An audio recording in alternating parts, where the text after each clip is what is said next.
Michigan going to Penn State, 12 Eastern on Fox. This will be the big noon game. You got Gus Johnson, the man, the myth, the legend, Joel Klatt, Jenny Taft, the whole gang breaking it down out there in State College. For Michigan, they're favored by 4.5 points. It is a one-game season from here on out with Michigan. So much said about who they had early in the season, their non-conference schedule, what they haven't been tested to this point in the year. That's all true, but there's also been a lot of external noise. All that's to say, none of that matters anymore when you step between the white lines. Like all the pregame talk around, well, the sign-stealing Connor Stallions, Jim Harbaugh, Ric Flair, like all that stuff that was said during the week, that doesn't matter when toe meets leather and you start playing the game in Happy Valley. So just to be clear, that's all a lot of external noise. That probably helps with your preparation during the week. But when you start playing football, it's about football and nothing else outside of that, much like this show. This will be the reintroduction for Michigan to the rest of the country. Because we kind of watch the box score and we see the ticker with Michigan and say, oh, good, they've throttled somebody else this weekend. Good for Michigan. They'll have a real test roster-wise against Penn State. And I can't wait to watch it because for Penn State now, this is a season-defining kind of game. We saw them play in Columbus. The difference that day was Ohio State had Marvin Harrison Jr. and Penn State did not. But for Penn State, you have built to a game like this. You've built to a season like this. The whole hope during the year was, hey, if we can find a way to beat Michigan, beat Ohio State, if they can split that, you know how huge that would be for James Franklin? I think this is a powder keg kind of opportunity for Penn State to be able to have some kind of skin on the wall and not have this conversation around, well, 10-2, we'll try again next year. And make no mistake, the window isn't closed for Penn State if they lose to Michigan. But I promise you, if they do beat Michigan, the trajectory of this whole operation, what that would do for them on the recruiting trail, just the optics around the Penn State logo, I think would change drastically if you find a way to beat the bully in the Big Ten the last couple of years in Michigan, much less at your house in Happy Valley. Would do a lot for that team, would do a lot for what they got going on there in the future under James Franklin. So what does this game come down to? Well, it's the Big Ten. It's Michigan, it's Penn State. It's no secret. We got to go ahead and look at what these big human beings on the line of scrimmage for Michigan and Penn State have to say about this game. Because if you remember correctly now, in this game a season ago, Michigan ran for 400 yards. Not 400 yards total offense, not 400 yards passing, 400 yards rushing. That was the difference. Now, Penn State, this is a different outfit than last year. Currently, they're allowing less than 2 yards a carry is Penn State. Y'all, that's ridiculous. One of the best units in the country. It'll be the best front seven that Michigan has seen to this point. This is clearly plan A for both teams to run the football. Penn State, they're averaging right around 40 carries a game. Penn State, they're a 57% run team. What this comes down to for me is what it asks of the Penn State offense. Because what you want to do if you're Penn State is take as much pressure off Drew Aller as possible. Not because he can't handle it, just because you don't want to ask that of your first-year starting quarterback to go out there and win the game for you against Michigan. So, if you're able to minimize the run game, if you're Michigan, and be able to kind of hold Nick Singleton and Katron Allen at bay, well then for Drew Aller, he has to then throw the football to beat you. Pretty straightforward. But if Penn State's able to run the football and kind of get some rhythm going, then things kind of open up. And one, Drew Aller has less pressure on him. That's first. Second, Drew Aller then is able to kind of be an asset and not plan A for the Penn State offense. Going into this game, I promise you, it is let's run the football. Drew Aller, hit your shots where you can.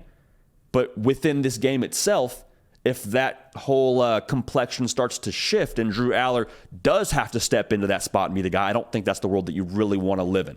Now, I want to make sure this is clear. This is more important for Penn State to be able to own the line of scrimmage. And own's probably the wrong word, but to be able to manage the line of scrimmage and kind of win more of the battles there. Because for Michigan, if they can't run the football, that's a bummer. They want to run the football, but they feel a lot better about a situation where they have to ask J.J. McCarthy to go out there and sling it. Because they've elevated to this point in the year what they have in that pass game. Last year, J.J. McCarthy went over 250 yards passing twice in the regular season. We're going into week 11. He's done it 4 times. The weapons they have and the way that J.J. McCarthy has kind of taken ownership of this offense gives them much more confidence to where if they can't run the football, they feel better about utilizing his arm talent and what they have there. So if Michigan can run the football how they want to, that could just be the mic drop, right? If they run for anywhere near, forget 400 yards. If they run for 200 yards against Penn State, I think you're seeing Michigan winning in Happy Valley. A big if. A lot of this, too, comes with the pace of play. with what you ask of Michigan and what you ask of Penn State, because I think Penn State wants to kind of keep it a let's match scores and not have it be a thing where Michigan ends up pouring it on early, they get out to an early lead, and Penn State has to find a way to get after it and try and chase Michigan in that sense. And a big part of that, too, is going to be the Michigan playmakers against Penn State secondary, because this was how Ohio State won the football game against Penn State. Like we alluded to at the top of this segment, the difference with Penn State against Ohio State was Penn State played a lot of man coverage. I expect them to do the very same against Michigan, but Marvin Harrison Jr. is just from another planet and took over that game, and that was the end-all, be-all. Now, Michigan, lucky for Penn State, they don't have a Marvin Harrison Jr. lining up for them. So what I would say, though, Michigan, they have some guys that can hurt you if you don't do a good job in man coverage. Now, Kalen King is going to be an NFL draft pick for Penn State. He'll have his work cut out for him. I expect him to be obviously a big part of whatever Penn State does defensively. I think they'll probably leave him on an island, whether it's Roman Wilson, whether it's Cornelius Johnson. I think they'll leave him where they leave him. I don't think he'll follow anybody in this game.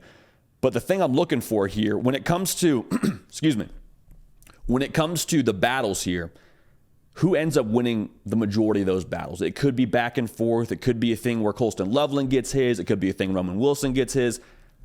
I'm more curious about what does that force Penn State to do? Going back to the original question here, does Penn State have to score in the range of 30 to win this game? Because if you ask that of them, I don't love the way that looks for them.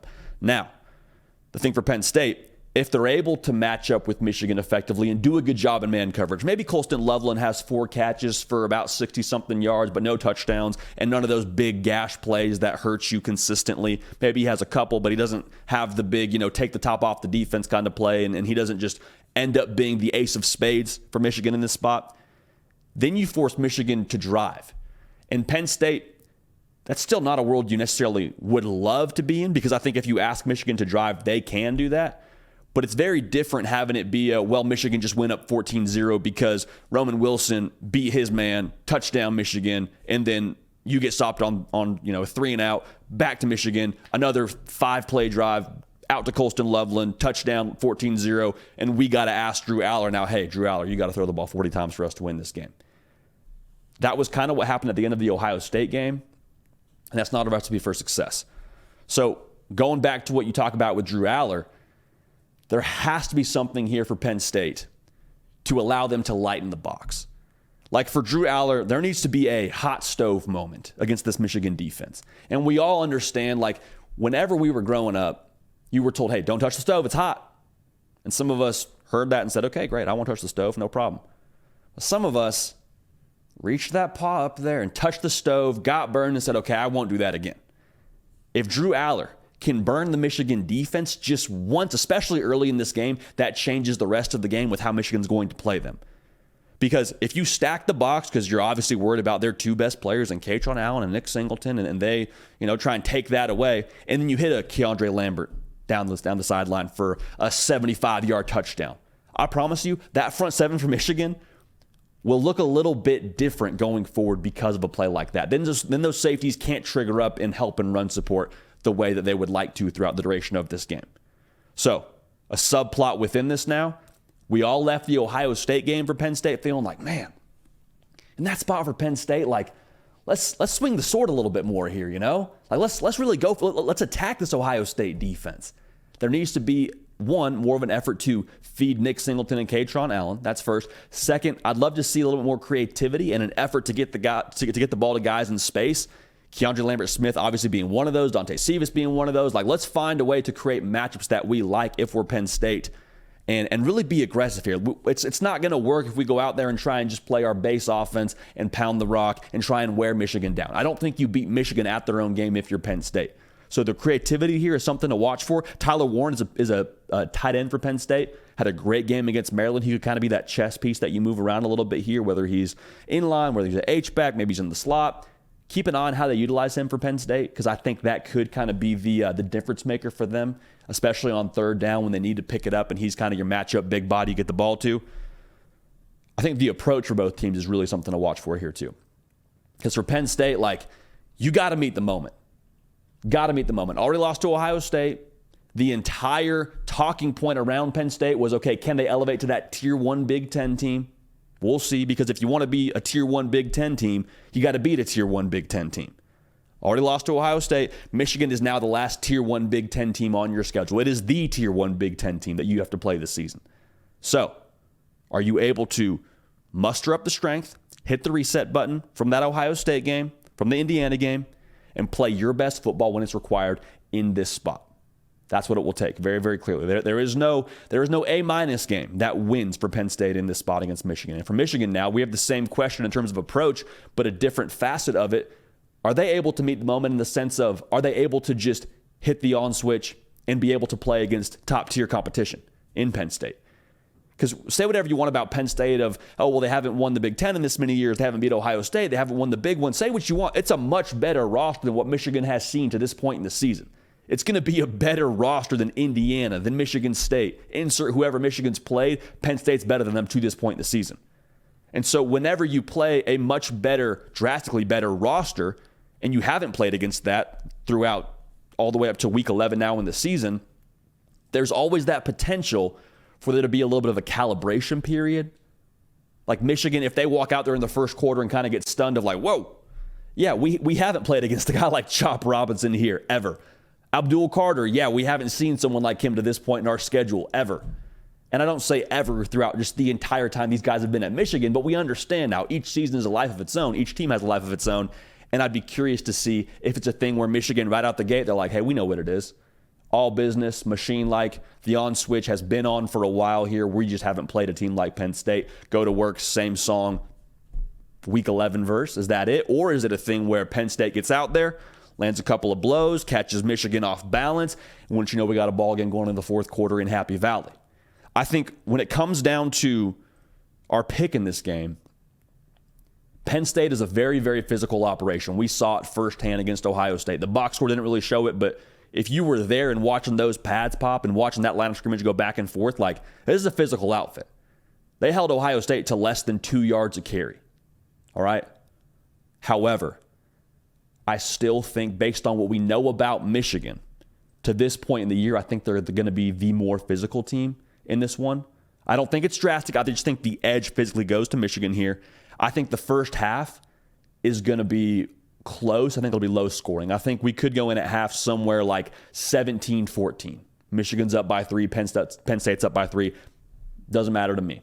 But I do think to go 4 quarters with Michigan will take a superhuman effort from this Penn State team. I think the experience of this Michigan team is what pays dividends too. And again, I think the external noise now, it plays a factor during the week with how you prepare. And I think it could kind of be the thing that propels them motivation-wise here in this fourth quarter. And it's tough, man. With Michigan, it's like standing under a very, very heavy weight. Like, you might put it on your back at first and feel pretty good and say, okay, yeah, it's heavy, but I can hold it. But when you stand under it for 3.5 quarters, at some point in time, you're going to crumble. And so I think that's what we see here. I think Michigan ends up winning this game. I think that the difference is J.J. McCarthy being able to push the ball downfield with his arm and Colston Loveland making plays in man coverage. Expect a big day from him. Final score, Michigan 31, Penn State 21. So we like Michigan to win and to cover. And I think this just shows to everybody across the country, like, okay, Michigan's still Michigan. And Michigan-Ohio State is once again going to be a blockbuster. And there's going to be a lot said about Penn State after this game if they lose in the fashion that we're expecting based on that final score. Now, to be very clear, there's a path here for Penn State to win this football game. If Penn State wins, we'll come in here on Sunday and talk about it, but it would not be the most overwhelmingly surprising result based on what that line is. But if Penn State does drop this game, the window is not closed. Drew Aller still coming back for another year. Nick Singleton, Katron Allen. They've got a really great core of young talent here at Penn State. So just because you don't get it done in 2023 doesn't mean it's impossible. I think actually you probably look to 2024 and feel a little bit more optimistic with more of these guys getting more experience. So we like Michigan to win that game. I think they're the most complete team in the country at this point. And with how dominant they've been, I don't think there's a whole lot of taking their foot off the gas that we're going to see end up hurting them early in this game against Penn State. Hey y'all, thanks so much for watching. Subscribe to the channel here to make sure you don't miss an episode of The Hard Count. Also be sure to check out other videos on the On3 YouTube channel.